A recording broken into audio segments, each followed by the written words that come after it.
राज्यभरामध्ये हायकोर्टाच्या लिपिक पदाच्या परीक्षेदरम्यान मोठा गोंधळ।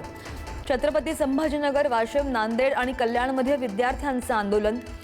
फेर परीक्षेची विद्यार्थ्यांकडून मागणी।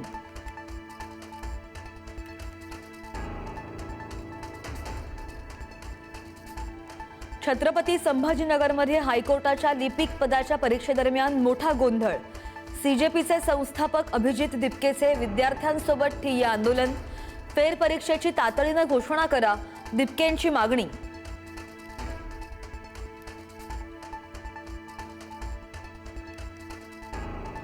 तर कल्याणमध्ये सुद्धा लिपिक पदाच्या परीक्षेमध्ये गोंधळ।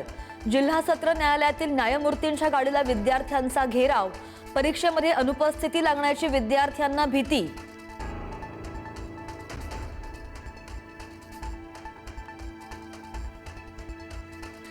चाकण एमआयडीसी मधील खड्डे 31 ऑगस्ट पर्यंत बुजवणार। चाकणमधील रस्ते 3-3 मीटरने वाढवणार। चाकणच्या दौऱ्यानंतर उदय सामंतांकडून घोषणा।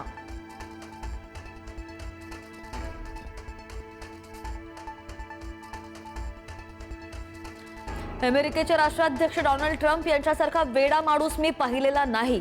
ट्रम्प यांच्या धोरणामुळे नगर मनमाड रस्ता रखडला। सुजय विखे पाटलांकडून अजब दावा।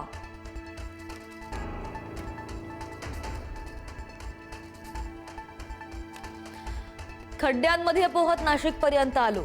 नाशिकमधील खड्ड्यांवरून संजय राऊतांचा सरकारवर निशाणा। खड्ड्यांमुळे नाशिकमध्ये 7 जणांचा मृत्यू झालेला असून 100 पेक्षा अधिक लोक जखमी झाल्याचा राऊतांचा दावा।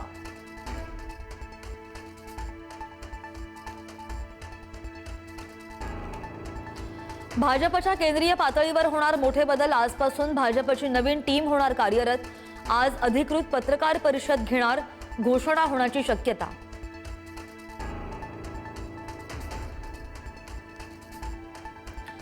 तुम्ही जर मराठ्यांच्या मुळावर उठलात तर मुश्किल होईल।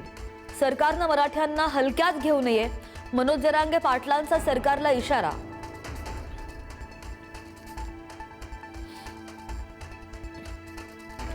गोपीनाथ मुंडे काँग्रेसमध्ये आले असते तर त्यांचे प्राण वाचले असते। पृथ्वीराज चव्हाणांच्या दाव्यानंतर संजय राऊतांचं मोठं विधान। गोपीनाथ मुंडेंचा भाजपमध्ये छळ झाल्याचाही आरोप।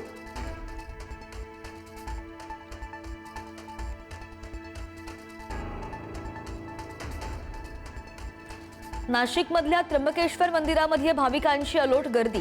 त्र्यंबकेश्वर मंदिर परिसरातील गर्दीचा व्हिडिओ समोर। श्रावण महिन्यामुळे दर्शनासाठी गर्दी।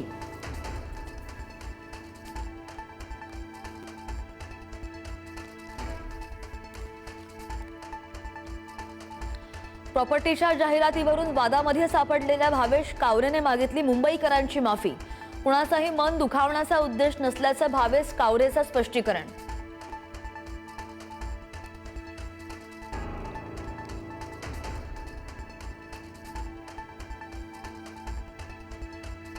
आणि आज पहिला श्रावणी सोमवार आणि नागपंचमीचा दुर्मिळ योग।